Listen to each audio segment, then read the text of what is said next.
Krishna river board సమావేశం ముగిసింది. ప్రాజెక్టుల ఆపరేషన్ను బోర్డుకు అప్పగించేందుకు ఏపీ, తెలంగాణ అంగీకారం తెలిపాయి. నీటి వాటాల పంపకం కోసం త్రిసభ్య కమిటీని ఏర్పాటు చేస్తూ నిర్ణయం తీసుకున్నారు. వాటాల కేటాయింపుపై త్రిసభ్య కమిటీదే తుది నిర్ణయం కానుంది. బోర్డు పరిధిలో ఉన్న 15 ఓటీఎస్లలో 9, తెలంగాణ 6, ఆంధ్రప్రదేశ్లోవి అని ఏపీ ఈఎన్సీ నారాయణరెడ్డి తెలిపారు. కృష్ణా బోర్డుకు ప్రాజెక్టుల అప్పగింతపై తమకు అభ్యంతరం లేదని వెల్లడించారు. ప్రాజెక్టుల నిర్వహణ కోసం ఇరు రాష్ట్రాల నుంచి స్టాఫ్ను కేటాయించారు. ఏపీకి లెఫ్ట్ మెయిన్ కెనాల్ నుంచి 2 టీఎంసీలు, మార్చిలో రైట్ మెయిన్ కెనాల్ నుంచి 3 టీఎంసీల నీటిని విడుదలకు అంగీకారం కుదిరింది. ఏప్రిల్ 5 టీఎంసీలు ఏపీకి ముందు నుంచే ఉన్నాయని ఏపీ ఈఎన్సీ తెలిపింది. సెక్రటరీ ఎంఓజేఎస్ గారి ఆధ్వర్యంలో జరిగిన మీటింగ్ మీద ఫాలోఅప్ యాక్షన్గా ఈరోజు కేఆర్ఎంబీలో అండ్ ఈఎన్సీపీ గారితో ఒక మీటింగ్ జరగడం జరిగింది.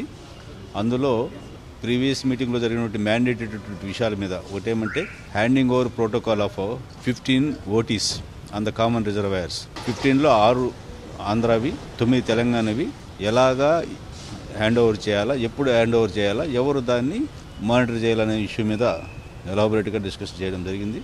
దానికి ఇన్ ప్రిన్సిపల్ మేమైతే ఆంధ్రప్రదేశ్ వైపు నుంచి అయితే ఎప్పటి నుంచో కూడా మేము విల్లింగ్ ఉన్నాము. ఆల్రెడీ జియోస్ కూడా ఇష్యూ అయిన హ్యాండ్ ఓవర్ చేయడానికి.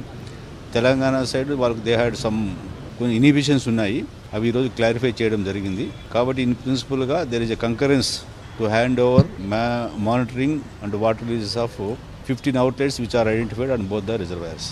దానికోసం స్టాఫ్ని ఎవరైనా పెట్టాలనే దాని మీద so representation from both sides ఉంటారు. మళ్ళీ 3 మెంబర్ కమిటీ రికమెండేషన్స్ ప్రకారము కేఆర్ఎంబీ రిలీజ్ ఆర్డర్స్ను ఇంప్లిమెంట్ చేయడము, ఎన్షూర్ చేయడము వాళ్ళ బాధ్యత అవుతుంది.